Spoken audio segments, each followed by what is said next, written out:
बढ़िया मुंसा मारलक पूरा पेट में गे खेत में गे मारलक पूरा गे घास कटने जइबो धान खेत में बढ़िया मुंसा मारलक पूरा पेट में।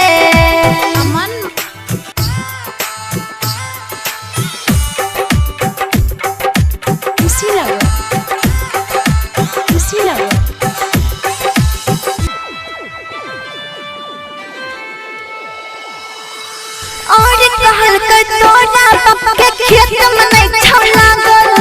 बक बक करबे चार लखन में पेरन मिलता भागल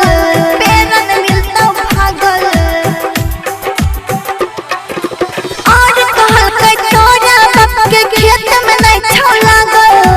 बक बक करबे चार लखन में पेरन मिलता भागल दोसर दिन कचिया भक देबो पेट में बढ़िया मुंसा मारलक पूरा पेट में गे खेत में गे मारलक पूरा गे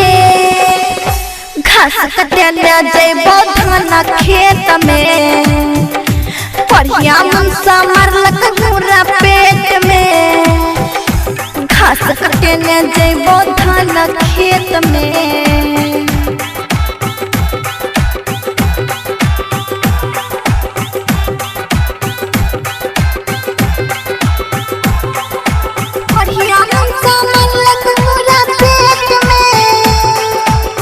घास कटने